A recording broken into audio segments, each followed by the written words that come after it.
Europe's steel industry is fighting for survival. At least that's the impression you get when you read the communiques coming from the company's PR offices. While headlines like these are undoubtedly overly dramatic, the situation does indeed look dire. The major steel corporations find themselves in a difficult situation caught between global overcapacity and aggressive trade policies from Washington and Beijing. Germany and the European Union are rushing to implement robust protectionist measures, but are they compatible with international trade rules? In today's geopolitical landscape, does the letter of the law even matter? I talked to Sabine Stephan, an expert from the Institute for Macroeconomics and Business Cycle Research.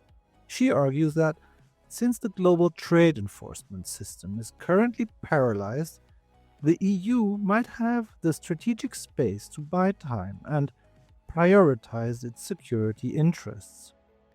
And with that, welcome to this episode of On Your Left, the news briefing that delves deeper into economic developments and politics in Europe and beyond. My name is Felix Sassmannshausen. Europe's steel sector is under immense pressure. Production levels in Germany, the EU's biggest steel producer, are at their lowest since the financial crisis of 2009. What has caused the situation to escalate to the point where Chancellor Friedrich Merz has convened an emergency summit with industry representatives, politicians, and trade unionists. The situation is rooted in severe global overcapacity, particularly in China, which, according to OECD data, produces more than half of the world's steel.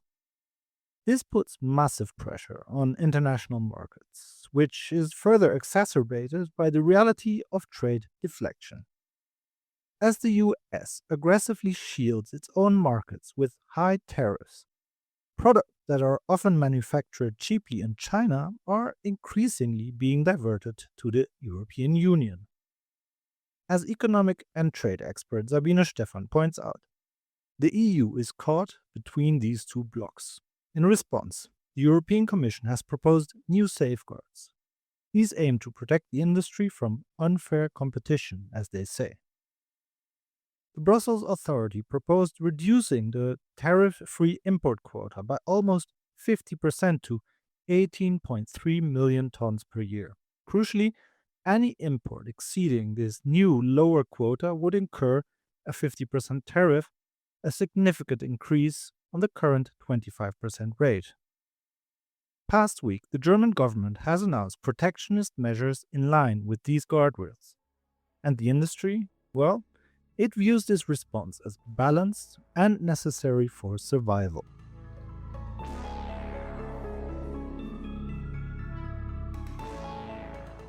A huge amount of jobs depend on the industry, and the survival of German and European steel production is considered to be a matter of national and European strategy, going beyond saving jobs in specific companies. Steel is seen as an essential input for downstream sectors such as construction, machinery, the automotive industry, and increasingly defense. Abandoning domestic production, as some commentators suggest that are in favor of a laissez faire approach, relies on the dangerous assumption that global supply chains will always function smoothly. At least, that is what economist Tom Krebs discovered in his recent study of the industry's prospects. So, the argument is as follows: Europe needs to maintain a strong, climate neutral steel industry if it is to have a resilient economy. The risk of relying entirely on imports can be quantified. In his research, funded by the Hans Böckler Stiftung, a trade union foundation, Krebs modeled a worst case scenario of a global steel shock caused by geopolitical conflict or supply chain disruption. If Germany were fully dependent on imports, the annual economic costs it lost in value creation could be up to 50 billion euros or 1.2% of GDP, he calculated. This happens because industries that rely on steel face significant cost increases and reduced income amongst workers, which leads to lower domestic consumption. While imports of basic raw materials such as iron ore are necessary, importing the industrial precursor, direct reduced iron, makes the EU significantly more vulnerable to external price shocks and supply interruptions.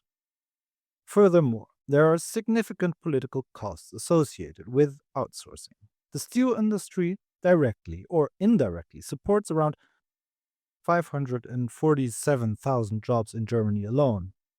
These job losses would be concentrated in specific regions: Duisburg, Bremen, Eisenhüttenstadt, Salzgitter, and Saarland, where integrated steel mills are located. With 42% of steelworkers over the age of 50, thousands would struggle to re enter the labor market. Outsourcing the core steel industry could thus politically destabilize these regions further, the economists found. They even claim that deindustrialization might boost support for the far right party, AfD.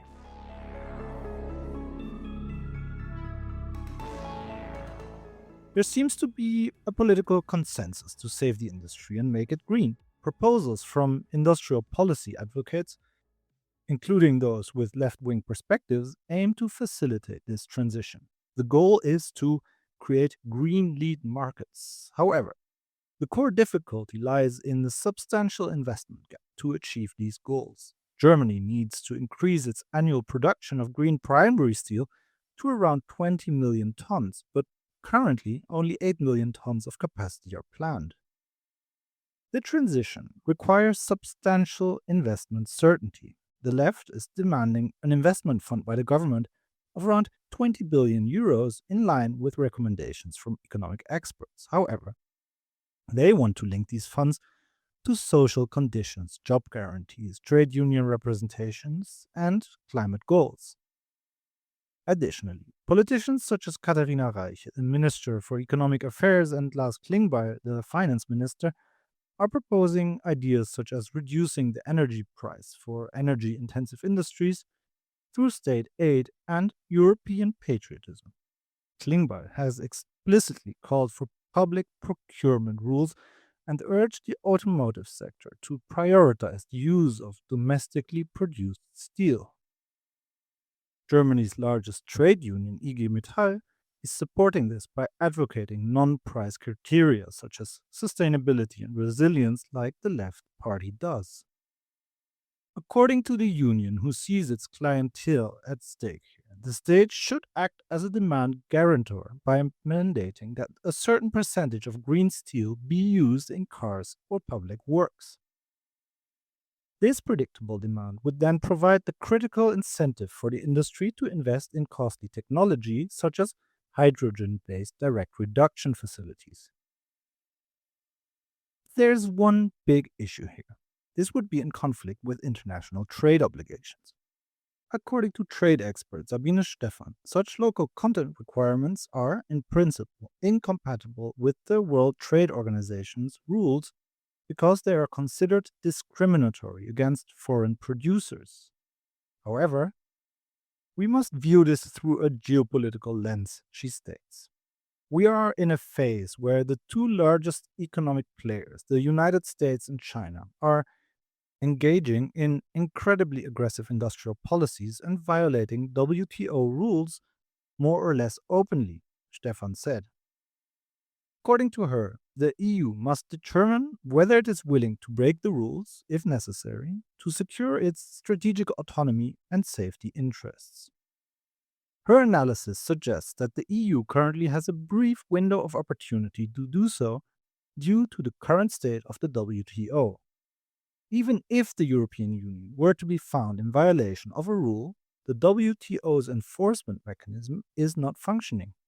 The appellate body, which hears final appeals, has been paralyzed since 2019 due to the United States blocking the appointment of judges.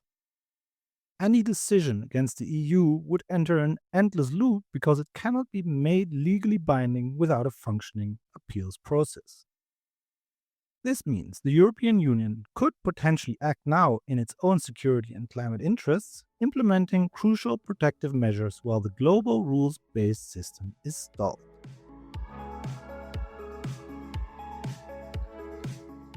To conclude, the overaccumulation of capital in industries like the steel sector shows us that, amid current geopolitical tensions, there are increasingly tendencies to politicize trade, and a rules based global order is struggling to keep pace with national economic imperatives, not only by the United States and China, but also by the European Union.